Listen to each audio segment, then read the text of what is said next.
message comes from the book of Revelation chapter 1. Unatoka kwenye kitabu cha Ufunuo sura ya kwanza verse 9. mstari wa 9. My translator, you can read. Unaweza kusomea sura ya kwanza ya kitabu cha Ufunuo mstari wa 9. Yes. Neno la Mungu linasema, mimi Yohana, ndugu yenu na mwenye kushiriki pamoja nanyi katika mateso na ufalme na subira ya Yesu Kristo, na alikuwa katika kisiwa kiitwacho Patmo kwa ajili ya neno la Mungu na ushuhuda wa Yesu. Na alikuwa katika roho siku ya Bwana, nikasikia sauti kuu nyuma yangu kama sauti ya baragumu ikisema, haya uyaonayo uyaandike katika chuo, ukayapeleke kwa hayo makanisa 7: Efeso na Simina na Pergamo na Tiatira na Sardi na Philadelphia na Laodikia. Amen. May I will read from the New King James Version. I, John, who also I am your brother and companion in tribulation and in the kingdom and passions of Jesus Christ, was in the isle that is called Patmos for the word of God and for the testimony of Jesus Christ. I was in the Spirit on the Lord's day, and heard behind me a great voice as of a trumpet. I am Alpha and Omega, the first and the last. And what thou seest, write in a book, and send it unto the 7 churches which are in Asia, unto Ephesus, unto Smyrna, and unto Pergamos, and unto Thyatira, and unto Sardis, and unto Philadelphia, and unto Laodicea. Hallelujah.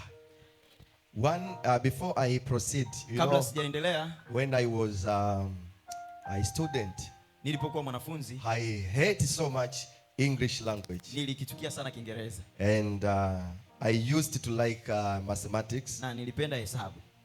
But unfortunately, lakini bahati mbaya, I did not pass in mathematics. Sikufaulu hesabu. But I passed in English. Lakini nilifaulu Kiingereza. So I don't understand.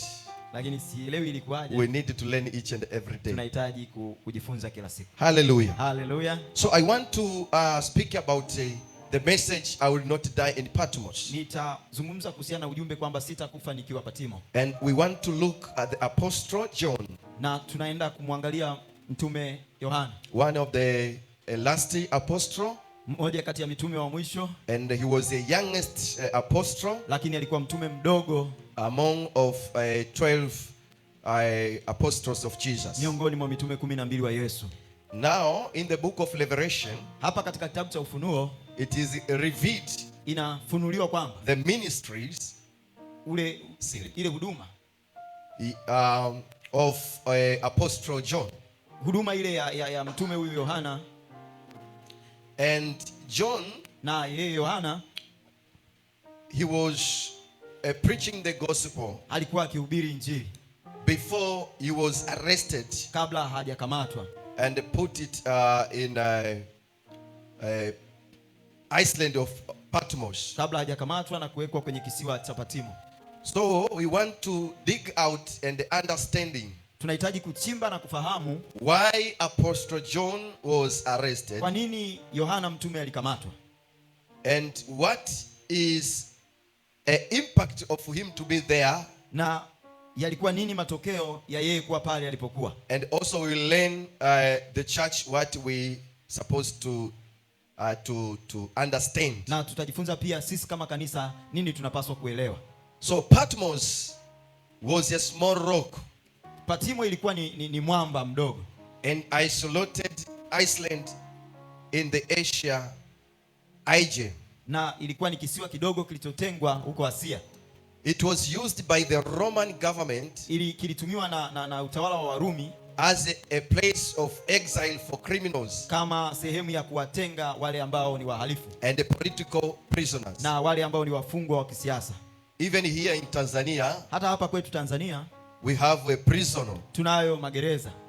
Those places are a place where we use to put people, sehemu ambazo tunazitumia kuweka watu who watu ambao wameenda kinyume na serikali, those who go against the government, or political prisoners, au wafungwa wa kisiasa, or criminals, au wahalifu.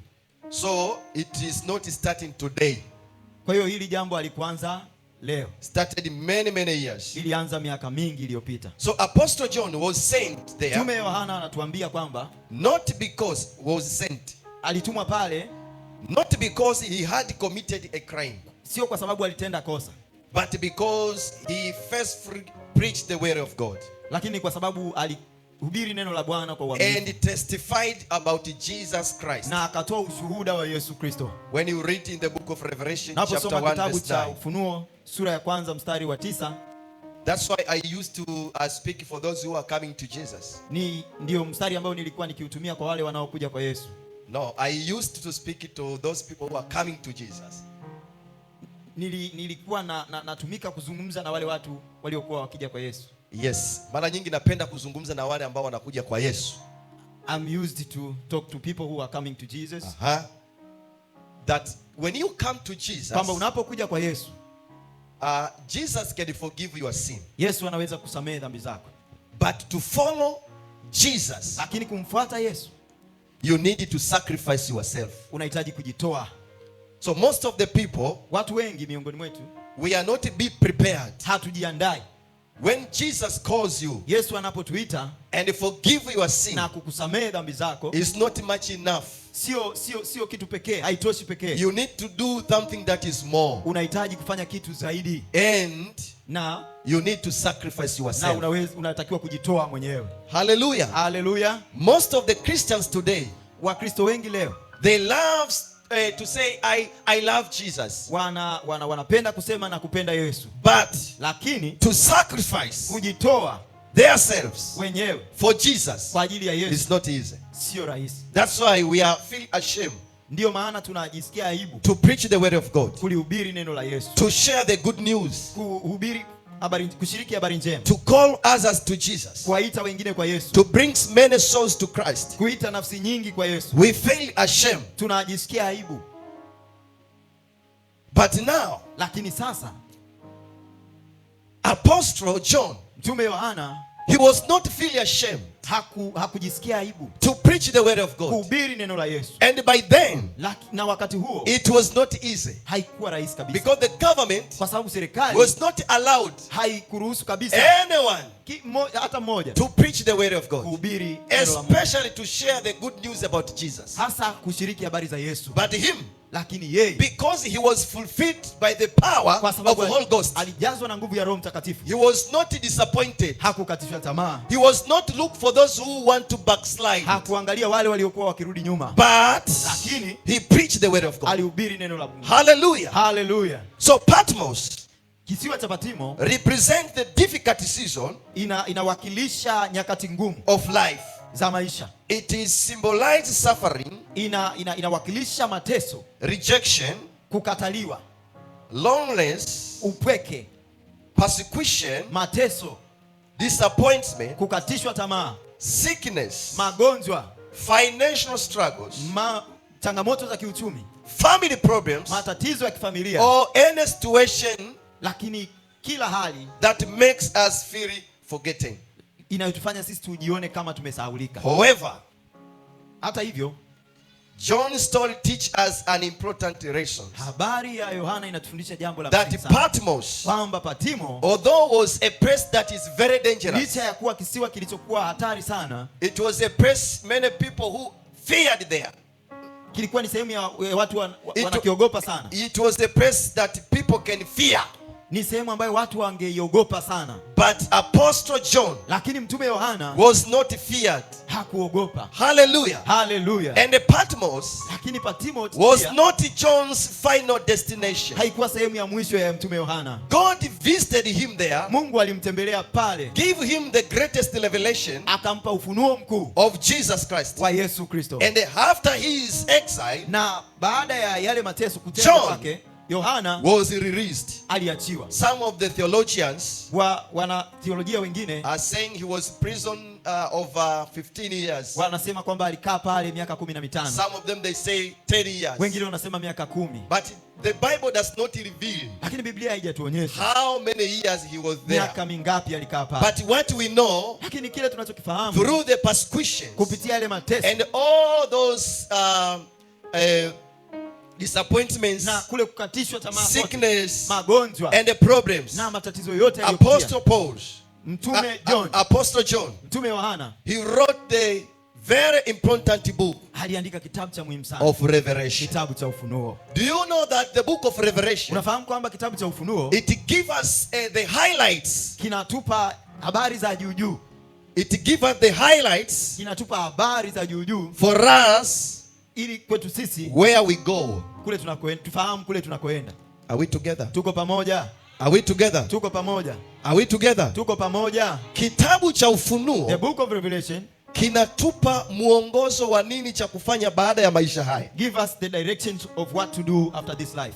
Tunapotoka hapa tunaelekea wapi? After coming out of here, where are we heading to? Kitabu cha Mwanzo kinatuhadisia wapi tulipotoka, The book of Genesis tell us of where we come from, lakini kitabu cha Ufunuo kinatueleza hapa tulipo tunaelekea wapi. but the book of Revelation tell us from here where are we heading. Na aliyeandika kitabu hicho, And who wrote this book of it is Revelation? Apostle John. Ni Mtume Yohana. Hallelujah. Hallelujah. Just tell it to your neighbor. Geukie jirani yako, Turn to your neighbor geukie jirani yako tu, and tell your neighbor, mwambie jirani, I will not die sitakufa in my Patmos. katika patimo yangu, I will not die sitakufa in my Patmos. katika patimo yangu. So the government of Rome, Serikali ya Warumi they thought walifikiri kwamba to put Apostle John kumweka Mtume Yohana in Patmos kwenye Island, kisiwa kile cha Patimo it was an end of his ministry. ni mwisho wa huduma yake. Hallelujah. Haleluya. They thought, Walifikiri hivyo, but listen, lakini sikiliza, the way people look at you namna watu wanavyokuangalia, is not the wanavyokutazama, same that God looks at you. sio vile Mungu anakutazama. Wakati huyu mtu amefungwa, yupo kule gerezani, When John was imprisoned, labda niseme kisiwa cha Patmo hakikuwa ni kisiwa cha kawaida. let me say this, Patmos Island was not a normal island. Ni kisiwa ambacho kilikuwa kina baridi kali. It was an island which is very cold. Ni kisiwa ambacho kilikuwa kina wanyama wakali. It has wild animals. Ni kisiwa ambacho kulikuwa ukitupwa hauwezi ukakaa hata siku moja. It was an island when you are there you cannot stay even Maana in a kilikuwa single kina day. simba, Because there were lions, kilikuwa kina nyoka wakali, there were snakes. kilikuwa kina baridi kali, It was very cold na hakukuwa na msaada wowote and there was no any help wa kusaidiwa kutoka kwenye kile kisiwa. of you being helped from that island. Kwa hiyo hukumu ya mtu ambaye anasumbua serikali, So the judgment of a person who troubled the government, hata Tanzania hapa mara nyingi wanakupeleka even magereza. here in Tanzania they send you to prison. Na bahati nzuri tupo na mtu ambaye anahusika And, nayo mambo. We have a person who is dealing with those things. Kwa hiyo kuna madaraja ya kupelekwa. So there are classes. Na hata hukumu zipo, hukumu zinatofautiana. And also judgments differs. Kuna hukumu nyingine wanakuambia utachapwa viboko 6 Other judgments they tell you will be whipped wakati wa kuingia, in the time when you na get wakati wa into kutoka prison, unachapwa viboko tena. and when you come out of the prison you also being caned. Mwingine kazi yake anaambiwa, kwa mfano kuna kipindi fulani Another one is told that kwa sheria za Tanzania in the laws of Tanzania kuna viongozi waliowahi kuiba mabilioni ya fedha. there are leaders who stole money. Much Wangapi money. wanakumbuka kesi za How many Mramba? remembers those cases? By then wangapi wanakumbuka? How many remember those cases? Serikali kupitia Benki Kuu ya Tanzania The government through the Bank of Tanzania, ziliibwa karibia bilioni 300 na kitu. over 300 billions were stolen there. Na ile kesi ilikuwa ni ndefu. And that case was very long. Mwisho wa siku akakamatwa viongozi wakubwa. At the end of the day, big leaders were arrested. Alikuwa waziri wa fedha Basili Mlamba, The Minister of Finance, alikuwa waziri wa zamani Daniel Yona. the former minister. Hivi nyinyi wengine ni watoto wadogo, wamfuatilia hayo mambo Do you follow? Walikamatwa. They were arrested. Kwa hiyo kesi ikaenda na mwisho wa siku wakahukumiwa So the case prolonged and they were judged. kifungo cha nje, They were convicted. kufagia Sentenced kwenye taasisi za outside serikali. prisons. So they were sentenced to community service. They serve in the Wangapi community. wanaikumbuka How ile many kesi? remembered those cases? Ndio nikagundua kwamba Tanzania tuna sheria za ajabu. And I discovered that Bilioni 300 zimeibwa. over 300 billion were stolen. Alafu kesi inakuja nasema hukumu yake huyu mtu ni kifungo cha nje And the sentence came cha miezi person 6 au mwaka mzima. was sentenced to community service. Kazi for yake ni 6 months. kufanya usafi kwenye taasisi za umma. And his job was to clean public Kwa institutions. hiyo waandishi wa habari na wenyewe wakaipromote ile kesi. So the people in the media promoted that Wanampiga picha mheshimiwa Mramba case. anafanya. They photographed those Anafagia. convicts Hiyo when they nayo used ni to hukumu. sweep the streets. And that's also a judgment. But it was not the same to Apostle Lakini John. haikuwa kama hii ya mtume Yohana. Yohana alikamatwa akapelekwa kwenye kisiwa ambacho ni hatari. John was arrested and placed to a dangerous island. Sio kwamba alifanya matendo mabaya, It's not because he did bad things, lakini kwa sababu ya kumtukuza na kumuinua Yesu. because of praising and lifting Jesus. Kwa sababu alimhubiri Yesu. Because he preached Jesus. Kwa sababu alimhubiri Yesu. Because he preached Jesus. Akakamatwa akapelekwa kwenye kisiwa cha He Patmo. was arrested and sent to Patmos. Alipopelekwa kwenye kisiwa cha Patmo, And when he was sent to Patmos, walizani kwamba wamemweza. they thought that they have finished him. Walizani kwamba atafia Patmo. They thought that he will die there. Lakini badala yake But instead, hakufia Patmo. he never died there. Nasema hakufia He Patmo. never died in Patmos. Mungu akaachilia muujiza wa ajabu. God released a great miracle. Wakati akiwa Patmo, When he was at Patmos, Bwana akaachilia revelation. God released a revelation. Akampa muda wa kuandika kitabu. He gave him time to write the book of Na Revelation. wanatheolojia wanasema And theologians are saying kitabu cha Revelation the ni book kitabu of ambacho Revelations is the book that huwezi ukakielewa vizuri. you cannot understand it well. Na ipo sababu ya msingi kwa nini hichi kitabu kipo complicated. You cannot understand and And compare others books. There is a reason for that. Why? Because Kwa nini? when Kwa sababu the time Apostle John he was writing this book, wakati ambapo Yohana alikuwa anaandika kitabu hichi, he wrote in a hard language aliandika kwa lugha ngumu, so that book ili kitabu hichi kitapokwenda kwa ajili ya watu wa Mungu when it is sent to the people of God, waweze kuelewa wale wanaoongozwa na so Roho, that they can understand who are leading. sio by the wale Spirit. ambao walimweka kwenye kifungo. Not those who sent him there, Maana aliogopa kama hichi kitabu kingeweza kuangukia kwa wale watesi, because he feared that when this book landed, maana yake to his kitabu kile oppressors, kisingewafikia watu, the book will never reach to the people. kitabu kisingefikia kanisa. The book will never reach to the Kwa hiyo aliandika katika lugha ambayo ukiongozwa na Roho ndio unaweza kujua. So he wrote in a language that you need to be led by the Spirit to understand the book. Ndio maana kwenye kitabu cha Revelation hakuna bingwa ambaye anaweza akaizungumza lugha ambayo Yohana ameweza That's kuzungumza. why no one can expressly speak. Inahitaji neema ya Roho Mtakatifu. It needs the grace of God. Bwana Yesu asifiwe. Praise Jesus. Bwana Yesu Praise asifiwe. Jesus. Nachotaka niseme ni nini na What I kanisa? want to tell you is that Ya kwamba hautakufa kwenye matatizo ulionayo. you will not die in the problem. Hata kama umekamatwa na kuteswa, Even if you are bound, hata kama and persecuted, umehangaishwa, even if you are troubled, hata kama umepitia katika wakati mgumu, even if you pass through difficult neno la times, Mungu asubuhi ya leo the word linatutia of moyo God this morning encourages ya us kwamba hatutafia kwenye that matatizo we yetu. will not die in our problems. Hatutafia kwenye matatizo We will yetu. not die in our problems. Hatutafia kwenye We will magonjwa. not die in sickness. Hatutafia kwenye madeni. We will not die. Hatutafia kwenye madeni kwa We will jina la not Yesu. die in debts in Jesus' Kwa name. sababu Mungu ana mpango mzuri na sisi. Because God has planned for Kwa us. sababu Mungu ana mpango mzuri na Because maisha yangu. God has good plan for our life. Haijalishi wengine wananitesa kwa namna gani. It is, we don't care that others are persecuted. Haijalishi ninapitia mambo gani magumu. It doesn't matter. I'm passing through difficulties. Ninachojua What I know, Mungu yupo pamoja na mimi. God is with me. Nasema Mungu yupo pamoja na mimi. God is with me. Nasema Mungu yupo pamoja na mimi. God is with me. Mwambie mwenzako Mungu yupo Tell pamoja your na neighbor mimi. that God is with me. Say to your neighbor that God is with me. Ngeukie jirani yako mwambie Mungu yuko pamoja na Turn to mimi. your neighbor to tell that God is with me. Ngeukie jirani yako mwambie kwamba Mungu yuko pamoja na mimi. And Jesus has promised us. Na Mungu ametuahidi He will be with us until to the end of kama age. atakuwa na sisi mpaka mwisho wa No matter what you are passing through the challenges. haijalishi tuna changamoto tunazopitia. No matter. Haijalishi kabisa. But Jesus Lakini Yesu goes with you. anakwenda na wewe. Goes with you. Anakwenda na wewe. Goes with you. Anakwenda na wewe. Hallelujah. Hallelujah. Naongea na mtu ambaye amekata tamaa Am asubuhi ya I leo. talking with someone who is discouraged this morning? Nataka nikwambie kama mtu wa kukata tamaa angekuwa Yohana. I want to tell you, if someone to be discouraged is John, Kwa sababu aliwekwa kwenye kisiwa ambacho because he was put hakina matumaini. in the island which has no hope. Hakina matumaini. There was no hope there. Hakina uhai. There was no life there. Lakini hakujali. But he never cared. Na alipitia majaribu mengi. He passed through many difficulties. Sio tu kuwekwa kwenye kisiwa cha Not Patmo. only to be put in the island of Patmos. Kuna wakati walimkata mkono. There are other times they slaughtered his head. Lakini kesho yake wanaamka wanakuta mkono umerudi And the tena. next day the hand was Kuna there. wakati akachemshiwa pipa lenye lami. Other times he was boiled in the Yes. Fanya mchezo na Kiingereza wewe. Ndio wakili msomi. he was boiled in the drum of tar. Yes. Dramo sufuati. Tar. Ta. Ndio naisikia leo kwa jina la Yesu. Bwana Yesu asifiwe. Praise Jesus.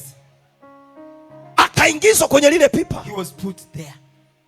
Lakini maandiko nasema, But the word of God says, walipokuja kumwangalia, when they came to look, ngozi yake ikawa kama ya mtoto his mchanga. skin was like a child. Ndivyo ninavyokuona na hata wewe. That's how I'm seeing you. Wapo maadui wamekupimia ya kwamba utakufa. There are enemies who says that wanasema ya kwamba huyu atakaa kwenye nyumba za kupanga they mpaka say afe. that you will stay in a rental house. Nasema until hivi, you die. hayo ni mapito tu kwa jina la I'm Yesu. saying you that. Huo ni wakati tu unapita kwa jina la Yesu. That's only a time. Lakini kuna mahali Bwana anakupeleka. There are places which Jesus sent you. Ongeza sauti kidogo kule. You can increase. Kuna mahali Bwana anakupeleka. There are places which God is heading you to. Hebu mgeukie mwenza kuambia, usinione hivi nilivyo Turn leo, to your neighbor, tell him all that. Don't ndivyo look me nitavyokuwa kesho. the way I Hapana. am today. This is not how I will be tomorrow. Leo nasema sina nguo ya kubadilisha. Today I have no even a clothes to change. Ni majaribu tu ya kuniandaa Bwana, kuna mahali naelekea. Nasema Place kuna mahali naelekea. I'm heading. Hata kama wengine wananisema, Even if others are speaking back, mimi sijali. I don't care. Ninachojua ya kwamba Bwana yupo pamoja na mimi. What I know is that God is with me. Nasema Bwana yupo pamoja na God is mimi. with me. Haleluya. Hallelujah. Yupo mama mmoja There is one woman alikata tamaa who was very discouraged kwa habari ya kuolewa. because of the issue of marriage. Amejitunza kwenye usichana wake. He stayed very clean. Hajawahi kutembea na mwanaume yoyote. He never slept with any man. Alitunza bikra yake mpaka utu He uzima. protected himself. He preserved herself. Bikra inaitwaje? Preserving by yourself. He preserved her virginity. Yes. Yes. Miaka 50 For 50 years. Alisema mimi She said, ni bora niingie mbinguni na bikira yangu, lakini simwachii kaka ambaye atachezea usichana wangu. let me enter in heaven with my virginity. Sio kama wewe unayejiachia. It's not like you. Ingekuwa kama tunapimana hapa, kanisa zima ungeshangaa nusu watu wamekimbia. Tafsiri. Tunataka paka wazungu waokoke kwa jina la Yesu. So Yes. if we get tested today, Yes. the whole church will run away. Run away. Yes. Kwa nini? Kwa sababu ya uaminifu. Why? Because of faithfulness. Lakini dada, watu walijitunza. But that sister preserved it. Na wengine wakaanza kumtungia maneno. And others started to say, Hamna kitu there yule. is nothing. Vijana wana maneno kweli. Those with youth are way. Anajifanya amejitunza. He Mwongo. She preserved herself. Mwongo. That's a lie. Mwongo. Mbona mapapai yameinama? That's a lie. Jamani, mapapai ya kuinama maana yake ni umri umeenda. It means that the age has advanced. Haina maana ya kwamba ya kunyonyesha. Unajua kuna wamama siku hizi wanakataa kunyonyesha watoto. There are women this day Kabisa, nimekutana na hiyo kesi. Mchungaji, mimi bado ni kijana. reject to breastfeed. Sasa nikianza kunyonyesha mapema sasa hivi, They say that I'm very young, so when I started to breastfeed, baadaye ya this kuwa time, haleluya nitakuwa amina. Kwa hiyo I refuse to be amina, nikwambia ushindwe.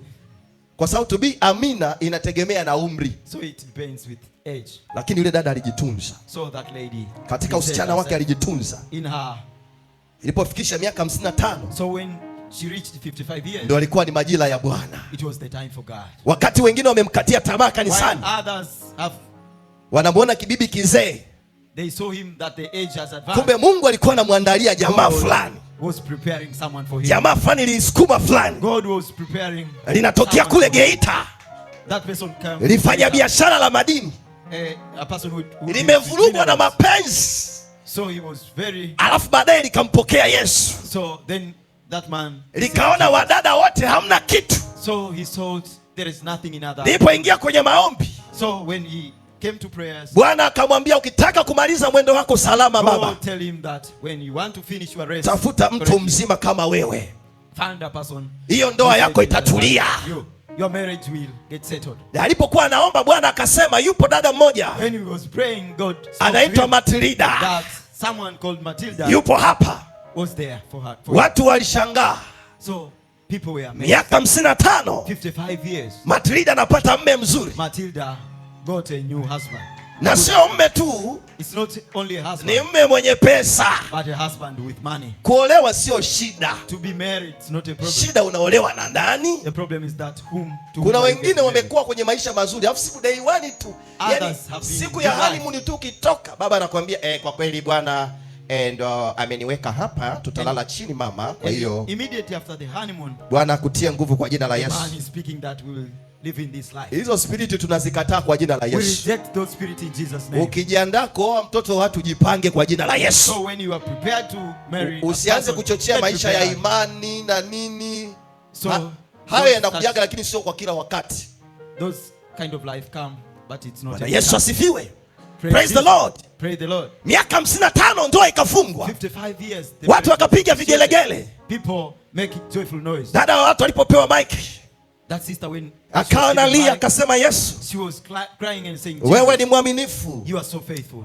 Nilijikatia tamaa, I was discouraged, lakini Roho Mtakatifu ukanifariji but the Holy Spirit comforted me. kwamba kwa kuwa wewe ni mwaminifu, That because I am faithful, nitakuletea mwaminifu wa kwako. I will bring a faithful person. Na ndoa to you. ikafungwa na vigelegele vikawa juu. And the marriage was officiated. I want to encourage someone Nataka kutia moyo asubuhi ya leo. who is passing through the Wewe challenges, unaipita kwenye changamoto, storms. vimbunga. Jesus is able. Yesu anaweza. Hallelujah. Hallelujah. Hallelujah. Hallelujah. So the 5 reasons why I will not die in Patmos. Sababu 5 kwa nini sitafia kisiwa cha Patimo. Number 1, Sababu ya kwanza, because God is present in my kwa Patmos. sababu Yesu yupo hata nikiwa Patimo. You read in the book of Revelation chapter 1, Utasoma kitabu cha Ufunuo sura ya kwanza verse 10 to 13, mstari wa 10 mpaka wa 13. the book of Psalm Utasoma kitabu cha Zaburi 139 139 from verse 7 to 10, mstari wa 7 mpaka wa 10. and the book of Isaiah Utasoma kitabu cha Isaya chapter 43 verse 2. 43 mstari wa 2. John was not alone on Patmos, Yohana hakuwa peke yake Patimo. but okay. Nitarudia maandiko, kitabu cha Ufunuo sura ya kwanza mstari wa 10 mpaka wa 13. Kitabu cha Zaburi 139 mstari wa 7 mpaka wa 10. 139 7 mpaka 10, na mwisho ni Isaya 43 mstari wa 2. Are we together? Tuko pamoja sasa? Are we together? Tuko pamoja? So John was not alone on Patmos, Yohana hakuwa peke yake alipokuwa Patimo, but he was not alone in spiritual. lakini hakuwa peke yake pia kiroho. John was not alone on Patmos, Yohana hakuwa peke yake alipokuwa Patimo, but also he was not alone spiritual. lakini pia hakuwa peke yake kiroho. Sometime when you passing through the challenges, Wakati mwingine unapopita kwenye changamoto, you can thought maybe you are alone, unaweza kufikiri kwamba uko peke yako, but I want to assure you, lakini nitake kuhakikishia kwamba you are not alone. hauko peke yako. Sometimes God allows some challenges, Wakati mwingine Mungu anaruhusu changamoto, storms, vimbunga, but it's not true that God has left you alone. lakini sio kweli kwamba Mungu amekuacha. So now we learn here, Tunachojifunza hapa, although Apostle John, licha ya kwamba Yohana he was at Patmos, alikuwa kwenye kisiwa cha Patimo, but God, he was with him. lakini Mungu alikuwa pamoja na He yeye. was not alone. Hakuwa peke yake. Wangapi wapo pamoja na mimi? How many are with me Wangapi this wapo pamoja morning? na mimi? How many are with me this morning? Mtume John Apostle John hakuwa peke yake. was not himself there. Although alikamatwa peke yake, Although he was arrested himself akawekwa Patmo, and he was sent to Patmos, wakafikiri wamemweza. they thought that they have mastered him, Kumbe hakuwa peke yake. but he was not alone. Kimwili alikuwa peke yake, Physically he was not alone, lakini kiroho alikuwa na but Yesu. spiritually he was with Jesus. Ndivyo hata maadui zako wanavyoona That's how your enemy saw hayo matatizo unayopitia, those problems which you are passing hayo through, magumu unayopitia. those difficulties. Wanadhani upo peke yako, They think that you are alone, lakini nataka nikwambie upo na Yesu. but I want to tell you that you are with Nasema upo na Yesu. you are with Jesus. Nasema upo na You are Yesu. with Jesus. Kwa hiyo usiogope So don't fear katika matatizo na changamoto unazopitia. in problems and difficulties. Yesu yupo pamoja na wewe. Jesus is with Haijalishi magumu unayopitia, it doesn't matter. haijalishi changamoto It unazopitia, doesn't matter what difficulties you are passing Yesu through. yupo pamoja na wewe. Jesus is with you. And if God is with you, Na kama Mungu yuko pamoja na wewe, your situation hali ulionayo cannot destroy your future, haiwezi kuharibu hatima yako, cannot destroy your life, haiwezi kuharibu maisha yako, cannot destroy your destination, haiwezi kuharibu mwelekeo cannot wako, destroy your husband, haiwezi kumharibu mume ulionaye, cannot destroy your wife, haiwezi kumharibu mke cannot ulionaye, destroy your children, haiwezi kuharibu watoto cannot wako, destroy your business, haiwezi kuharibu biashara yako, cannot destroy everything that God has given to you, haiwezi kuharibu kila Mungu aliyokupa, because Jesus is with kwa you. sababu Mungu yuko pamoja. Hallelujah. Hallelujah. Number 2, Point ya pili. why Kwa nini I will not die in Patmos? sitakufa nikiwa Patimo? Because my Patmos Kwa sababu Patimo yangu is producing revelation. inaleta ufunuo. Hallelujah. Patimo yangu inaleta ufunuo. Hallelujah. Hallelujah. Just read the book of Revelation chapter 1 verse 1. Kitabu cha Ufunuo sura ya kwanza mstari wa kwanza. I jump because of the time. Inakimbia kwa sababu ya muda. Then the book of Jeremiah chapter 33 verse 3. Kitabu cha Yeremia 33:3. And the last you read the book of Romans chapter 8 verse 28. Mwisho utasoma kitabu cha Warumi sura ya 8 mstari wa 28. The book of Revelation was given while John was in Patmos. Kitabu cha Ufunuo kilipewa wakati Yohana akiwa kisiwa cha Patimo. God often speaks most clearly during difficult season. Mungu anaongea sana vizuri wakati tukiwa kwenye matatizo. How many experienced some of the difficult situations that we are passing through as a Christians? Wangapi wameona mateso tunayopita sisi kama Wakristo? God speaks loudly to our hearts. Wangapi wamegundua kwamba tukipita kwenye matatizo Mungu anaongea kwa nguvu kwenye mioyo yetu? Wangapi wamegundua hilo? Yes. I do remember when I was studying Ninakumbuka nilipokuwa nasoma in the Bible college. chuo cha Biblia. I think it was last year. Nafikiri ilikuwa mwaka jana. I lack 1.5 million Nilikuwa na changamoto ya milioni 1.5 to nilikosa pay my school fees. ili kulipa ada yangu. And when I went to ask some friends, Nilipoenda kuwauliza au kuwaomba marafiki, they said we don't have. walisema kwamba hawana hiyo fedha.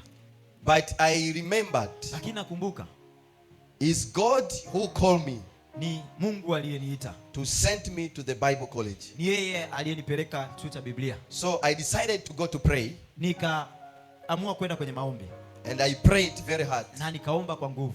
I was asking God, Nilikuwa nikimuuliza Mungu, is you ni wewe who called me uliyeniita to go to the Bible college? kwenda chuo cha Biblia? No one will sponsor me. Hakuna mtu yoyote anaweza kunilipia It's pesa. only you, God. Ni wewe Mungu peke yako. So I asked God Nikamuuliza Mungu the provision ili anipe so that I can go to the Bible college. ili niweze kwenda chuo cha So Biblia. when I prayed, Nilipoomba God told me, Mungu akaniambia just go. nenda tu, Then me, na mimi I will provide for it. nitakupa fedha kwa ajili ya hilo. So I took my bag. Nikachukua begi langu. My wife, she was asking me, Mke wake alikuwa akimuuliza, you are going to the Bible college. unakwenda chuo cha Biblia, You don't have a school fees. hauna ada, You don't have a transport money. huna fedha za You usafiri, don't have anything. huna chochote. What do you think? Unafikirije? I remember I told her, Ninakumbuka nilimwambia God knows. Mungu anajua. So I went, Nikaenda and when I reached there, na nilipofika pale I told it to the administration nikawaambia uongozi wa chuo that I don't have money now, kwamba sina fedha sasa, but it is on the way to come. lakini fedha hiyo inakuja. I'm asking your account bank Ninaomba taarifa zenu za account ya so that bank, they can feed money to the account. ili niweke fedha kwenye hiyo account. Honestly, Kiuhalisia I was not having the money, sikuwa na fedha, but lakini by faith, kwa imani, because God spoke to me, kwa sababu Mungu aliongea na mimi, I went by faith. nilienda kwa imani. At the end of the day, Lakini mwisho wa siku God raised someone Mungu akamuinua mtu from nowhere kutoka pasipojulikana, to pay my school fee, akalipa ada kwa ajili and yangu, he finished. na akamaliza yote.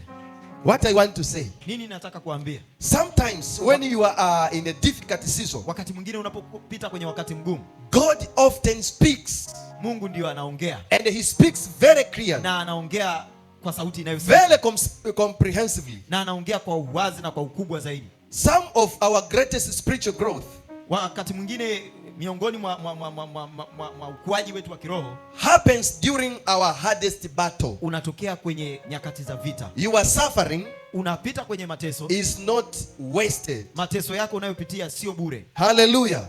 Hallelujah. Your Patmos Unapokuwa hiyo Patimo yako is preparing you inakuandaa for greater understanding, kwa ajili ya uelewa mkubwa, greater wisdom, hekima kubwa and a greater purpose. na kazi kubwa. I want to encourage you. Ninataka nikutie moyo asubuhi Don't leo. be discouraged Usikatishwe tamaa of your Patmos. kutokana na changamoto Don't be unazopitia. discouraged Usikatishwe tamaa of your challenge. na matatizo unayopitia. Hallelujah. Hallelujah. Number 3. Namba 3. Why? Kwa nini I will not die sintakufa in Patmos? nikiwa Patimo? Because God still has a purpose for my life. Kwa sababu Mungu ana mpango kwa ajili ya maisha yangu. You read for Utasoma your time the book of Revelation, kitabu cha Ufunuo chapter 1 verse 19, sura ya kwanza mstari wa 19 and the book of Ephesians, na kitabu cha Waefeso chapter 2 verse 10. sura ya pili mstari wa 10. You read for your time. Utasoma kwa wakati wako. But the lesson that we want to get from here, Lakini lile somo tunalotaka kupata hapa, as long as God has work for you kama Mungu anayo mpango kwa ajili yangu, to do, anayo kazi kwa ajili yangu ya your kufanya, story is not over. hadithi yangu haijaishia hapa. Tell your neighbor, my story is not over. Mwambie jirani yako kwamba hadithi yangu haijaisha. Tell your neighbor, my story is not over. Mwambie jirani yako kwamba habari yangu haijaisha. God has a purpose for my life. Mungu ana mpango kwa ajili ya maisha yangu. Turn to your neighbor. Mwambie jirani yako. Tell your neighbor, my story is not over. Mwambie kwamba hadithi yangu haijaisha. Once again. Mwambie tena. Once again. Mwambie tena. Once again. Mwambie tena. My story is not over. Kwamba hadithi yangu haijaisha. Hallelujah. Hallelujah. Hallelujah. Hallelujah. Yeah, your story is not over. Hadithi yako haijaisha. God still has a purpose for your life. Mungu ana mpango, ana makusudi na maisha yako. And I want to declare Na ninatamka leo that God kwamba Mungu who called you, aliyekuita He has a plans for your life. ana mpango kwa ajili ya maisha yako. Don't look for the people Usiwaangalie watu who are disappointed you.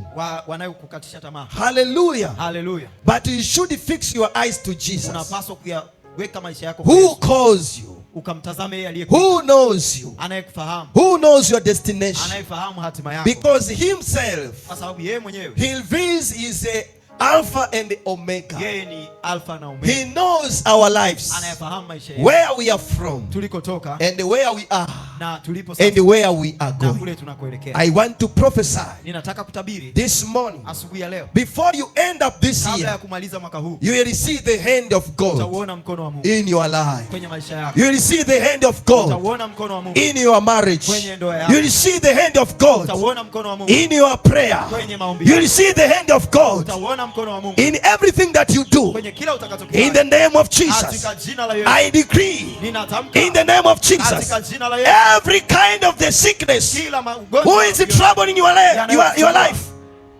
I paralyze now. I paralyze in the name of Jesus. ninayapiga kupoza. Yes, kwa jina la In Yesu. Jesus name. Kila aliyekufuatilia Everyone who has followed you kuanzia leo from today amekatwa kwa jina la Yesu. is cut off. In Jesus. Amekatwa kwa jina la Is Yesu. cut off in Jesus name. Simama kwa miguu yako. You may rise up. Wakati ninawaombea washirika wangu, As I'm praying to my, simama kwa miguu yako.